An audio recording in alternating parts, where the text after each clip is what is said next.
رب العالمين والصلاة والسلام على أشرف الأنبياء والمرسلين وعلى آله وأصحابه أجمعين وعلى من تبعهم بإحسان إلى يوم الدين أما بعد.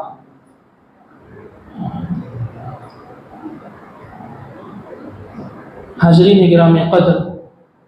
اور پردہ نشین خواتین اسلام،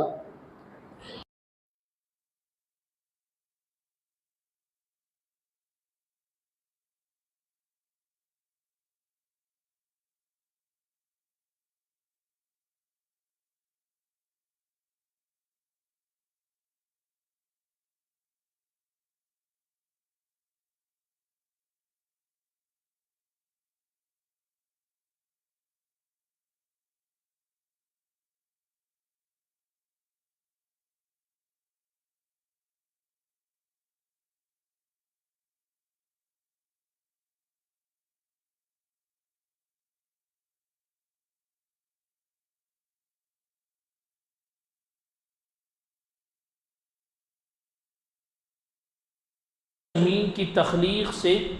تقریباً 50,000 سال پہلے اللہ تبارک و تعالیٰ نے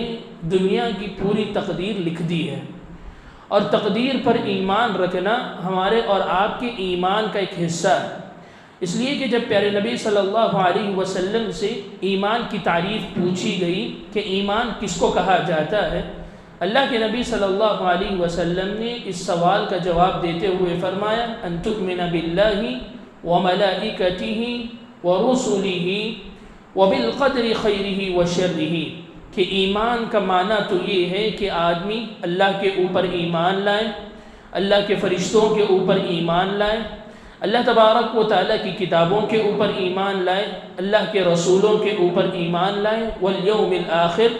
یوم آخرت یعنی قیامت کے دن کے اوپر ایمان لائے، وتؤمن بالقدر خیرہ وشرہ، اور اسی کے ساتھ ساتھ اللہ تبارک و تعالیٰ نے جو تقدیر لکھی ہے، چاہے وہ اچھی تقدیر ہو، چاہے وہ انسان کے لیے آزمائش والی بری تقدیر ہو، دونوں کے اوپر ایمان رکھنا. تو ایمان کی تعریف میں پیارے نبی صلی اللہ علیہ وسلم نے اس بات کا بھی ذکر فرمایا کہ تقدیر اچھی ہو کہ بری، اس پر ایمان رکھنا یہ ایمان کا حصہ ہے. مطلب یہ کہ جو آدمی تقدیر کا انکار کرتا ہے اس کا ایمان مکمل نہیں، اور جب ایمان مکمل نہیں تو آدمی مکمل مسلمان ہی نہیں ہو سکتا ہے، یعنی وہ آدمی اس کے انکار سے کافر ہو جائے گا. اسی لیے امام محمد بن عبد الوہاب رحمۃ اللہ علیہ نے یہاں پر یہ باب باندھا ہے کہ تقدیر کا انکار کرنے والا یا پھر تقدیر میں تعویل کرنے والا، یعنی بعض تقدیر کو مان رہا ہے، تقدیر کی کچھ چیزوں پر انسان کا ایمان ہے، دوسری دیگر چیزوں کے اوپر ایمان نہیں ہے، تو ایسی صورت میں آدمی اسلام سے خارج ہو جاتا ہے. یہ بات ہمیں اور آپ کو یاد رکھنی چاہیے کہ تقدیر کے معاملے میں ہمارا اور آپ کا ایمان ہے کہ اللہ تبارک و تعالیٰ نے جب دنیا کو پیدا کیا، اس کے بعد جو ہے بات مکمل آئے گی آپ کے سامنے احادیث کی روشنی میں، کہ اللہ تبارک و تعالیٰ نے جو سب سے پہلی چیز تخلیق کی، سب سے پہلی چیز بنائی وہ قلم تھا. قلم کو بنانے کے بعد اللہ تبارک و تعالیٰ نے حکم دیا کہ تم تقدیر لکھو. قلم سے پہلے کہا اللہ تبارک و تعالیٰ نے لکھو. قلم نے پوچھا اللہ تبارک و تعالیٰ مجھے کیا لکھنا ہے؟ اللہ نے حکم دیا کہ لوگوں کی یعنی قیامت تک ہونے والی تمام چیزوں کی تقدیر لکھ دو. تو قلم نے ہر چیز کی تقدیر لکھ دی، اور یہ دنیا بنائے جانے سے 50,000 سال پہلے کا معاملہ ہے. تبھی لوگوں کی تقدیر لکھ دی گئی تھی، بنا دی گئی تھی. یہ ہمارا اور آپ کا ایمان ہے. اب یہاں پر مسئلہ یہ ہے کہ تقدیر پر ایمان کے سلسلے میں 3 فرقے ہیں، 3 جماعتیں ہیں. سب سے پہلی جماعت یہ ہے جن کو جبریہ کہا جاتا ہے. جبریہ کا ماننا یہ ہے کہ انہوں نے تقدیر کے ایمان کے متعلق حد سے زیادہ کام لیا، غلو کر دیا اس میں. کیسے؟ ان لوگوں کا یہ ماننا ہے کہ انسان کو اللہ تبارک و تعالیٰ نے اپنی طرف سے کام کرنے کا کچھ بھی اختیار نہیں دیا ہے. انسان وہی کام کرتا ہے جو اللہ تبارک و تعالیٰ نے تقدیر میں لکھا ہے. اپنی طرف سے انسان کچھ نہیں کر سکتا، انسان مجبور ہے، تقدیر کے ہاتھوں انسان مجبور ہے، اپنی طرف سے کچھ کام نہیں کر سکتا۔ جو اللہ نے تقدیر میں لکھا ہے اسی طریقے سے انسان کام کرتا جا رہا ہے۔ انسان کو اللہ نے اپنی طرف سے کام کرنے کا کچھ بھی اختیار نہیں دیا ہے، انسان مجبور محض ہے، وہ صرف وہی کام کر رہا ہے جو اللہ نے تقدیر میں لکھا ہے۔ جس طریقے سے مشین ہوتی ہے اس طریقے سے انسان جو ہے زندگی گزار رہا ہے، اس کو کچھ بھی اپنی طرف سے کرنے کا اختیار اللہ نے نہیں دیا ہے، یہ ان لوگوں کا ماننا ہے۔ وہیں پر ایک دوسری جماعت ہے جس کو قدریہ اور اسی طریقے سے معتزلہ کہا جاتا ہے۔ معتزلہ اور قدریہ کا یہ ماننا ہے کہ اللہ تبارک و تعالیٰ نے پورا اختیار مسلمانوں انسان کو دے دیا ہے، یعنی ان کے بالکل اپوزٹ اور مخالف ان کا ماننا یہ ہے کہ اللہ نے کام کرنے کا مکمل اختیار انسان کو دے دیا ہے، اور انسان جب تک کام نہیں کرتا اس وقت تک اللہ کو بھی علم نہیں ہوتا ہے۔ جب تک انسان کوئی کام نہیں کرتا اس وقت تک اس بات کا علم اللہ کو بھی نہیں ہوتا ہے۔ معاملہ عنف کہا جاتا ہے، یعنی اللہ نے چھوڑ دیا ہے، انسان جیسے چاہے زندگی گزارے، ایسے ہی کام چل رہا ہے، لیکن جیسے ہی انسان کام کرے گا، کام کرنے کے بعد اللہ تبارک و تعالیٰ کو اس کے متعلق علم ہوتا ہے، ورنہ پہلے سے اللہ تبارک و تعالیٰ کو اس بات کا علم نہیں ہے۔ یہ ان لوگوں کا ماننا ہے۔ اور تیسری جماعت اہل سنت والجماعت اور سلف صالحین کی جماعت ہے، جو دونوں کے معاملے میں دونوں کی مخالفت کرتے ہوئے نہ غلو سے کام لیتے ہیں اور نہ ہی تفرید سے کام لیتے ہیں، درمیان کی راہ، دلائل کو سامنے رکھتے ہوئے درمیان کی راہ اپناتے ہوئے کہتے ہیں کہ اللہ تبارک و تعالیٰ نے تقدیر بھی لکھی ہے، اپنی مشیت کے متعلق اللہ نے لکھا ہے، اور ہر کام اس دنیا میں اللہ کی اجازت سے ہوتا ہے، لیکن وہیں پر اللہ تبارک و تعالیٰ نے انسان کو اختیار بھی دیا ہے کہ انسان جو چاہے کام کر بھی سکتا ہے، لیکن انسان جو بھی کام کرتا ہے اس کا علم اللہ تبارک و تعالیٰ کو پہلے سے حاصل ہے۔ ایسا نہیں کہ انسان کے کام کرنے کے بعد اللہ کو علم حاصل ہو رہا ہے، نہیں، پہلے سے اللہ کو علم حاصل ہے، اور پہلے سے اللہ تبارک و تعالیٰ جانتا ہے کہ انسان کیا کام کرنے والا ہے۔ اسی لیے اہل سنت والجماعت کا یہ عقیدہ ہے، ہمارا ماننا ہے، سلف صالحین کا اور شریعت اسلامیہ کی یہ تعلیم ہے، تقدیر کے 4 مراتب ہیں، یعنی ایمان بالقدر جس کو ہم اور آپ کہتے ہیں، تقدیر پر ایمان 4 مراتب ہیں، 4 کیٹیگریز ہیں۔ اس کو جب تک انسان نہیں سمجھے گا تقدیر پر ایمان جو ہے کہیں نہ کہیں متزلزل ہو جائے گا۔ سب سے پہلا اور سب سے پہلی بات اللہ تبارک و تعالیٰ کا علم، اس کے اوپر مکمل انسان کو اعتماد ہونا چاہیے، مکمل ایمان ہونا چاہیے۔ ہمارا اور آپ کا ایمان یہ ہے کہ اللہ تبارک و تعالیٰ کو ہر چیز کا علم ہے، دنیا بنائے جانے سے پہلے ہی اللہ تبارک و تعالیٰ کو ہر انسان کی تقدیر اور اس کی زندگی کا علم تھا، اور جو کچھ بھی دنیا میں ہونے والا ہے، جو کچھ ہو چکا ہے یا پھر جو کچھ آگے ہونے والا ہے، اول سے لے کر آخر تک ہر بات کا، ہر چھوٹی بات کا، ہر بڑی بات کا علم اللہ تبارک و تعالیٰ کو حاصل ہے۔ اس کا علم اتنا وسیع ہے کہ اس تک کوئی آدمی پہنچ نہیں سکتا ہے، یہاں تک کہ احادیث اور قرآن مجید میں یہ بات ہمیں اور آپ کو پتہ چلتی ہے۔ اللہ تبارک و تعالیٰ نے خود بیان فرمایا وَيَعْلَمُ مَا فِي الْبَرِّ وَالْبَحْرِ وَمَا تَسْقُطُ مِنْ وَرَقَةٍ إِلَّا يَعْلَمُهَا وَلَا حَبَّةٍ فِي ظُلُمَاتِ الْأَرْضِ وَلَا رَطْبٍ وَلَا يَابِسٍ، کہ اللہ تبارک و تعالیٰ ہر چیز کا علم رکھنے والا ہے، یہاں تک کہ اگر کسی درخت کی ڈالی سے پتا بھی اگر ٹوٹتا ہے اس کا بھی علم اللہ تبارک و تعالیٰ کو ہے۔ اور اسی طریقے سے کوئی ذرہ جو سمندر کی گہرائیوں میں بھی ہو یا پھر زمین کے کسی کونے میں بھی ہو، کوئی بھی ذرہ، اس کا علم بھی اللہ تبارک و تعالیٰ کو ہے، ہر چیز کا علم اللہ تبارک و تعالیٰ کو۔ اسی لیے علماء یہ بات بیان کرتے ہیں، اگر رات کی مکمل تاریکی ہو، مکمل رات کا اندھیرا ہو، اور کالی چٹان پر کالی سی چونٹی بھی اگر رینگ رہی ہے، اللہ تبارک و تعالیٰ کو اس کا علم ہے، اللہ تبارک و تعالیٰ جانتا ہے۔ اسی طریقے سے بارش کا موسم ہو، بہت زیادہ ابر آلود موسم ہو، مکمل تاریکی چھائی ہوئی ہے، سمندر کے سب سے نچلے حصے میں جو کچھ ہے اور جو کچھ ہو رہا ہے اس کا علم بھی اللہ تبارک و تعالیٰ کو۔ غور کر کے دیکھو، پہلے ہی بارش کا موسم ہے، طوفانی ہوائیں چل رہی ہیں جس کی وجہ سے مکمل اندھیرا چھایا ہوا ہے، یہ اندھیرا ایک طرف اور اس کے بعد موجوں کا ایک اندھیرا، موج چل رہی ہے، سمندر کی گہرائی، اتنی زیادہ نیچے رہنے والی چیز کے متعلق بھی اللہ تبارک و تعالیٰ کو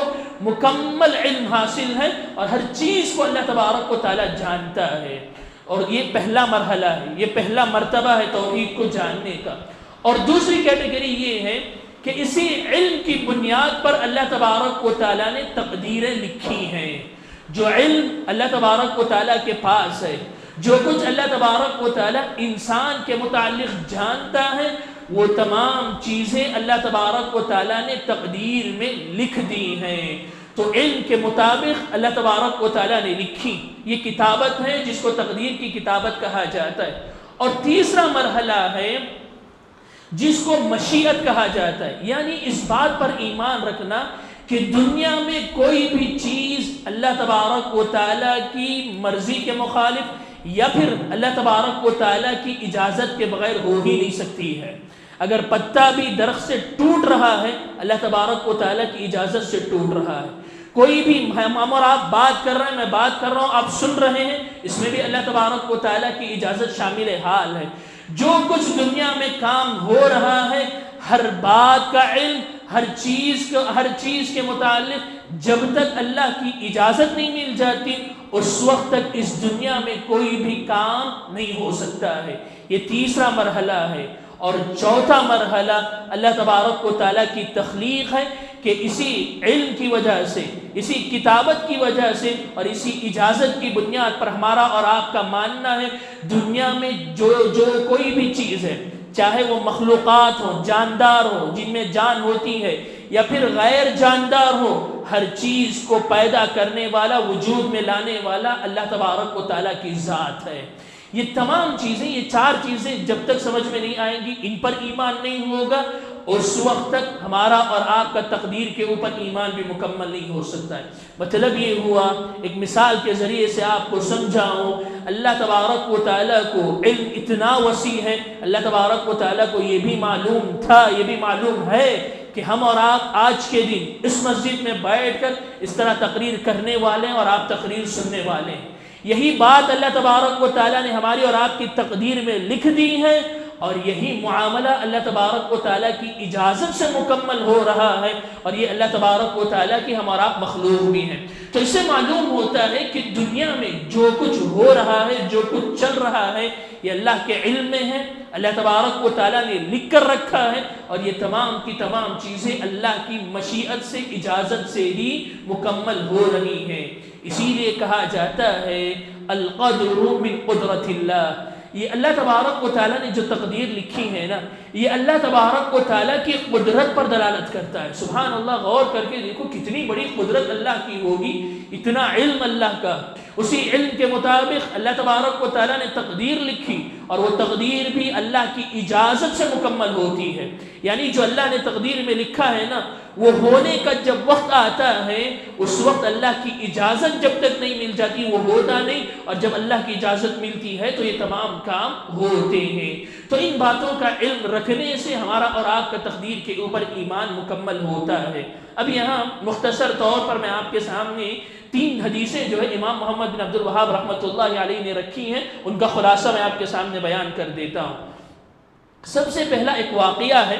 حضرت ابن عمر رضی اللہ عنہ کے دور میں بصرہ نام کا ایک شہر ہے، کوفہ اور بصرہ یہ اس زمانے میں مشہور تھے۔ بصرہ نام کا ایک شہر ہے، وہاں کچھ ایسے لوگ پیدا ہوئے جن کا یہ معاملہ اور جن کا یہ ماننا تھا کہ آدمی کو اللہ نے اختیار دے دیا ہے۔ یعنی جس طریقے سے ہم نے اوپر سنا معتزلہ اور قدریہ کا یہ ماننا کہ اللہ نے آدمی کو اختیار دے دیا ہے، اسی طریقے کا فتنہ بصرہ میں اٹھا تھا، اور لوگوں نے کہا کہ اللہ نے تقدیر پہلے سے نہیں لکھی ہے، معاملہ اللہ نے اختیار میں دے دیا ہے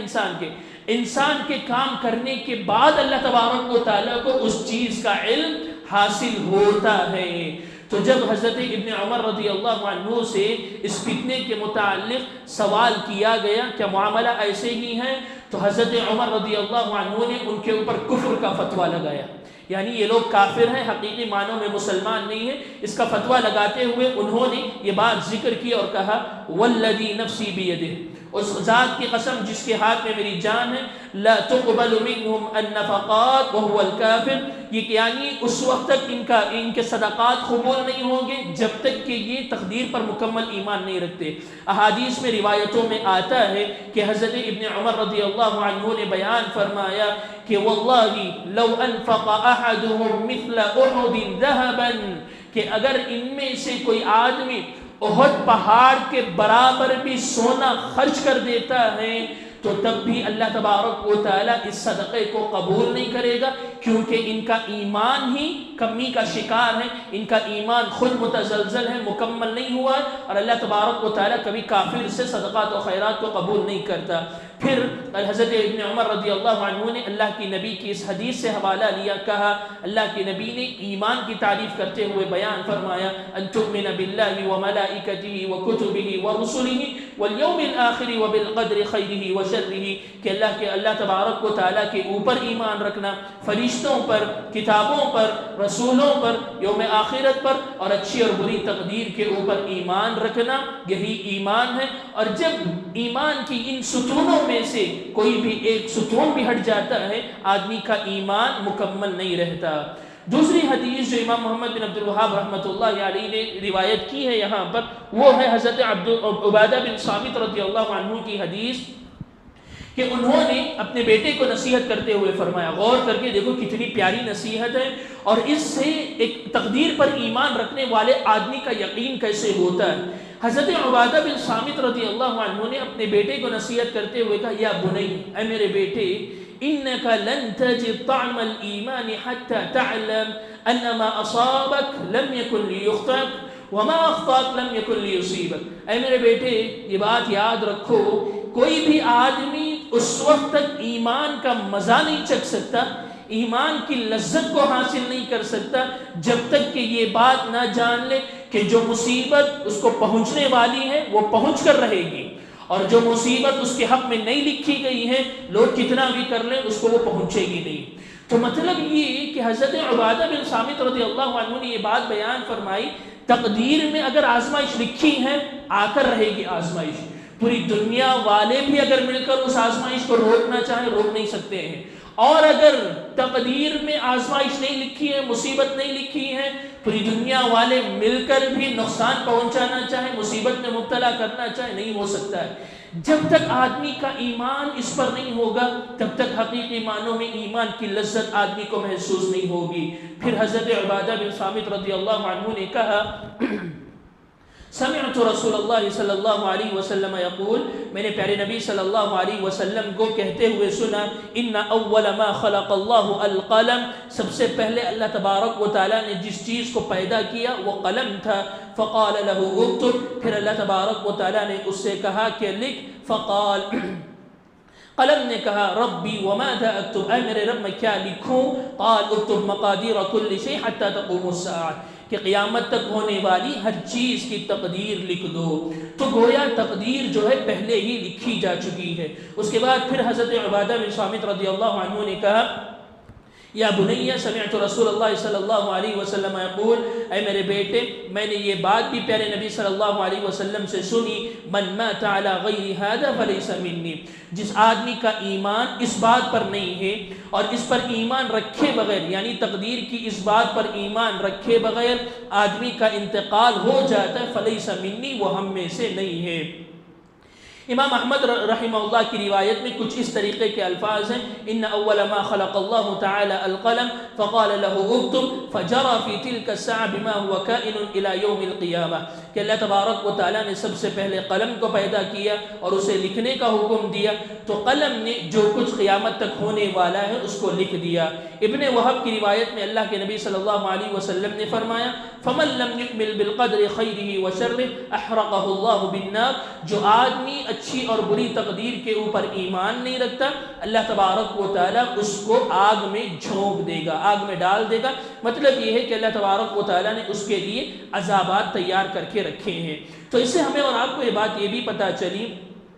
کہ تقدیر جو ہے اچھی بھی ہو سکتی ہے۔ تقدیر اچھی ہونے کا مطلب یہ ہے کہ آدمی کی زندگی میں خوشحالی ہے، نعمتیں ہیں، آزمائشیں بہت کم ہیں، اور بری بھی ہوتی ہے۔ بری کا مطلب یہ ہے کہ آدمی کی تقدیر میں آزمائشیں لکھی ہوئی ہیں، مصیبتیں لکھی ہوئی ہیں۔ ہمارا اور آپ کا فریضہ یہ بنتا ہے کہ اگر ہماری اور آپ کی تقدیر میں اللہ تبارک و تعالیٰ نے نعمتیں لکھی ہیں تو اس پر اللہ کا شکریہ ادا کریں، اگر آزمائشیں آتی ہیں تو اس پر صبر کرتے ہوئے اللہ تبارک و تعالیٰ کی تقدیر پر ایمان رکھیں۔ اسی طریقے سے ایک اور روایت ابن دیلمی رحمہ اللہ کے پاس جو مسند میں ہے، اور ابن دیلمی رحمہ اللہ روایت کرتے ہیں، اتیت ابی بن کعب فقلت فی نفسی شیء من القدر فحدثنی بشیء لعل اللہ یذهبه من قلبی۔ ابن دیلمی کہتے ہیں میں حضرت ابی بن کعب رضی اللہ عنہ کے پاس آیا اور میں نے کہا کہ میرے دل میں جو ہے تقدیر کے متعلق کچھ کھٹک رہا ہے، کچھ نہ کچھ میرے دل میں جو ہے تقدیر کے متعلق باتیں سمجھ میں نہیں آ رہی ہیں، مجھے کوئی ایسی حدیث سناؤ جس کے ذریعے سے ہو سکتا ہے کہ اللہ تبارک و تعالیٰ اس وسوسے کو دور کر دے۔ فقال، تو انہوں نے کہا، لو انفقت مثل احد ذهبا ما قبله الله منك حتى تؤمن بالقدر، اگر تم احد کے پہاڑ کے برابر بھی سونا خرچ کر دو گے اللہ تبارک و تعالیٰ اس وقت تک تمہارے اس صدقے کو قبول نہیں کرے گا جب تک کہ تم تقدیر کے اوپر ایمان نہیں رکھ لیتے۔ وتعلم، اور تم یہ بات جان لو، انما اصابك لم يكن ليخطئك، جو تکلیف اللہ تبارک و تعالیٰ نے تمہارے تقدیر میں لکھ دی ہے، جو مصیبت اللہ نے تمہارے حق میں لکھ دی ہے وہ تمہیں آ کر رہے گی، کوئی اس کو ٹال نہیں سکتا ہے۔ وما اخطاک لم یکن لیصیبک، اور جو اللہ نے تمہارے حق میں مصیبت نہیں لکھی ہے وہ تمہیں کسی بھی طریقے سے پہنچ نہیں سکتی ہے۔ ولو مت علی غیر ھذا لکنت من اہل النار، اگر اس بات پر ایمان رکھے بغیر تمہارا انتقال ہو جاتا ہے تو تم جہنمی ہو جاؤ گے، جہنم میں چلے جاؤ گے۔ حضرت ابن دیلمی کہتے ہیں اس کے بعد میں حضرت عبداللہ ابن مسعود، حذیفہ بن یمان، زید بن ثابت ایسے جلیل القدر صحابہ کے پاس آیا اور ان سے بھی یہی سوال کیا تو انہوں نے بھی وہی جواب دیا جو حضرت ابی بن کعب رضی اللہ عنہ نے دیا۔ تو ان تمام چیزوں سے ہمیں اور آپ کو اس بات کا پتہ چلا کہ تقدیر پر ایمان رکھنا یہ ایمان کا لازمی حصہ ہے، اور جہاں کہیں تقدیر کے جزئیات آتے ہیں اس پر بھی ہمیں اور آپ کو ایمان رکھنا چاہیے۔ جہاں کہیں ہمارا اور آپ کا ایمان متزلزل ہوا وہاں ہمارا اور آپ کا ایمان جو ہے اپنے ہاتھوں سے چلا جائے گا، اس لیے تقدیر کے معاملے میں انسان کو محتاط رہنا چاہیے۔ ایک سوال، ویسے تو تقدیر کے متعلق کئی سارے اشکالات آتے ہیں، ایک اشکال جو انسانی دماغ میں بہت زیادہ آتا رہتا ہے اس کے متعلق میں آپ کے سامنے آخری بات کہنا چاہتا ہوں، وہ یہ کہ جب ہم اور آپ یہ جانتے ہیں کہ اللہ تبارک و تعالیٰ کو اتنا زیادہ علم تھا اور اللہ تبارک و تعالیٰ نے تقدیر لکھ بھی دی، تو کیا ہم اور آپ وہی کام کر رہے ہیں جیسے اللہ نے لکھا ہے؟ یہ اختیار یہ سوال آتا ہے کہ اللہ نے تقدیر لکھ دی اور اسی کے مطابق ہم چل رہے ہیں، اس کی مخالفت ہو ہی نہیں سکتی ہے، تو کیا ہم مجبور ہیں کہ تقدیر کے ہاتھوں جو کچھ ہم نے تقدیر میں ہماری تقدیر میں لکھا گیا ویسے ہی ہمیں چلنا ہے؟ کیا معاملہ ایسا نہیں ہے۔ میں آپ کو ایک مثال کے ذریعے سے سمجھاؤں، دنیا میں کوئی حادثہ ہوتا ہے، کہیں پر کوئی سڑک حادثہ ہو گیا، ایک ایکسیڈنٹ ہو گیا، دوسرے دن نیوز پیپر میں جو ہے رپورٹ لکھنے والا لکھتا ہے کہ فلاں شہر کا مسافر تھا، سڑک سے گزر رہا تھا، اس طریقے سے حادثہ ہو گیا، اتنے لوگوں کی موت ہوئی، اتنے لوگ زخمی ہیں۔ یہ تمام چیزیں نیوز پیپر میں یا پھر کسی بھی جریدے میں آتی ہیں، رپورٹ میں آتی ہے۔ تو ہم اور آپ یہ سمجھتے ہیں، یہ جاننے کے لیے ضروری ہے کہ جو اس نے لکھا واقعے کے ہونے کے بعد لکھا ہے کہ نہیں؟ واقعہ مکمل ہو گیا، اس کے بعد اس آدمی کو علم حاصل ہوا، واقعہ ہونے کے بعد اس آدمی کو علم حاصل ہوا، اس وجہ سے اس نے لکھا۔ معاملہ کیا سمجھ میں آیا؟ واقعہ ہوا اس لیے آدمی نے لکھا۔ تقدیر کا معاملہ بھی ایسے ہی ہے۔ کیسے؟ اللہ تبارک و تعالیٰ کے پاس پہلے سے یہ علم موجود ہے کہ ہم اور آپ کیا کرنے والے ہیں، کیا کرنے والے ہیں، اللہ تبارک و تعالیٰ کو پہلے سے معلوم ہے۔ تو ہم اور آپ اس لیے نہیں کر رہے، اس لیے کام نہیں کر رہے کہ تقدیر میں لکھا ہوا ہے۔ معاملہ یہ ہے کہ ہم اور آپ کیا کرنے والے یہ اللہ کو پہلے سے معلوم تھا، ہم کر رہے ہیں اس لیے اللہ تبارک و تعالیٰ نے لکھا ہے۔ یہ معاملے کو سمجھنے کی ضرورت ہے۔ ایسا نہیں کہ تقدیر لکھ دی گئی ہے اس وجہ سے ہم کر رہے ہیں، نہیں، اللہ تبارک و تعالیٰ کی یہ علم کی وسعت ہے، وسعت ہے کہ جو کچھ ہم کرنے والے ہیں، جو کچھ کر رہے ہیں، اس کا علم اللہ کو پہلے سے اختیار حاصل پہلے سے تھا، اس وجہ سے اللہ تبارک و تعالیٰ نے لکھ دیا ہے۔ تقدیر لکھ دی گئی اس لیے کام نہیں ہو رہا ہے، بلکہ ہم کام کر رہے ہیں اس لیے پہلے سے تقدیر لکھی ہوئی ہے۔ اللہ تبارک و تعالیٰ ہمیں اور آپ کو اپنی تقدیر پر ایمان رکھنے اور